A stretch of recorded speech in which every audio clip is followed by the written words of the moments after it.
পরে সুখ শান্তি ফিরে আনার খুব জরুরি একটা পয়েন্ট, সেটা হচ্ছে ফ্যামিলি মেম্বারদের মধ্যে মিউচুয়াল রেসপেক্ট লাগবে, পারস্পরিক শ্রদ্ধাবোধ। কেউ কারো দোষ খোঁজা যাবে না, কিন্তু আমরা দোষ খোঁজায় ব্যস্ত, ঠিক কিনা? ইগো ইগো ইগো আমাদেরকে শেষ করে দিল। ইগো প্রবলেম আছে না নাই? বৌমা শাশুড়ির দোষ খোঁজে, শাশুড়ি দোষ খোঁজে বৌমা। হ্যাঁ, আছে আছে আছে। ফ্যামিলিটা জাহান্নামের টুকরা হয়ে গেছে। বউ শাশুড়ি দেখতে পারে না, শাশুড়ি বউ দেখতে পারে না, আছে না নাই? এর কারণটা কি শুনি, বলেন।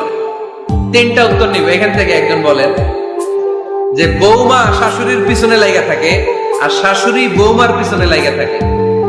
বৌমা শাশুড়ির ছায়া দেখতে পারে না, শাশুড়ি বৌমার ছায়া দেখতে পারে না। কারণটা কি? একজন এদিকে আওয়াজ করে। আত্মসম্মানের কারণে। তার মানে ইগো ইগো প্রবলেম। এদিকে একজন। ইসলামের জ্ঞান নাই, মাশাআল্লাহ। আর এদিকে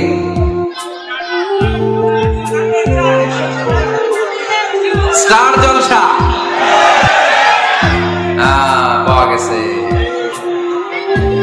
স্টার জলসায় যা দেখায় ওইটাই ঘরে চলে না। স্টার জলসা হচ্ছে কেমন করে শাশুড়ির সাথে বউয়ের গিরিঙ্গি লাগানো যায়, এটা প্রশিক্ষণ, ঠিক কিনা?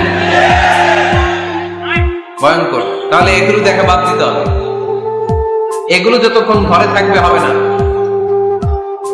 হবে না। রিমোট কন্ট্রোল কেড়ে নিবেন, কেড়ে নিয়ে মাইল লাগাই দিবে।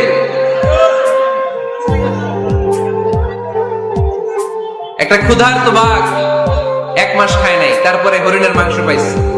ওই বাঘের বুঝ দিলেও বাঘের কাছ থেকে হরিণের মাংস টেনে নেওয়া যায়, কিন্তু আমাদের মা বোনদের হাত থেকে হিন্দি সিরিয়ালের জন্য টিভির রিমোট কন্ট্রোল কেড়ে নেওয়া যায় না। দিবে না রিমোট কন্ট্রোল। তো এই জন্য আপনাদের কথা অনুযায়ী এই জি বাংলা স্টার জলসা হিন্দি সিরিয়াল হচ্ছে বৌমা শাশুড়ির গিরিঙ্গি বা দ্বন্দ্বের প্রধানতম কারণ।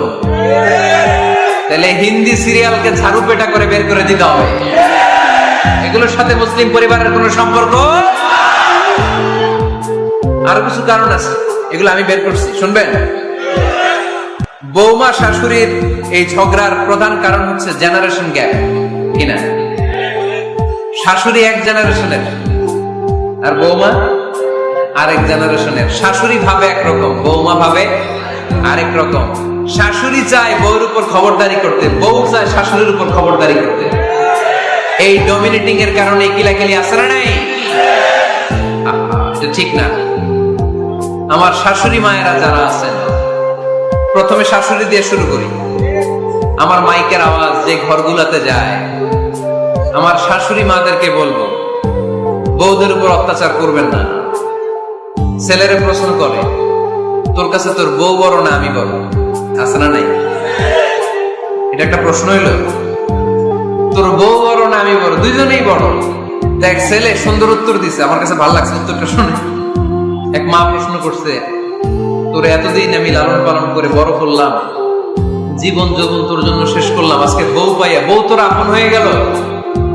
এবার ছেলে উত্তর দিছে, মা, আমার মুখ থেকে মা ডাক শোনার জন্য তুমি কি কষ্টটাই না করছো জীবনে। 10 মাস আমারে পেটে ধারণ করলা, খাইতে পারো নাই, বমি করছো, খালি ওষুধ খাইছো, তোমার পেট কেটে আমারে বের করা হয়েছে। 2 বছর আমারে দুধ খাওয়াইছো, পেশাব পায়খানা পরিষ্কার করেছো। বয়স যখন 3-4 তখন তোমার আমি মা ডাকছি। এই মা ডাকটা শোনার জন্য তুমি এত কষ্ট করছো। আর আরেকবারের মাইয়া এই ঘরে আইসাই তোমার মা ডাকা শুরু করছে। যেই মেয়েটা তোমারে মা ডাকে সে আমার আপন হবে না কেন? মা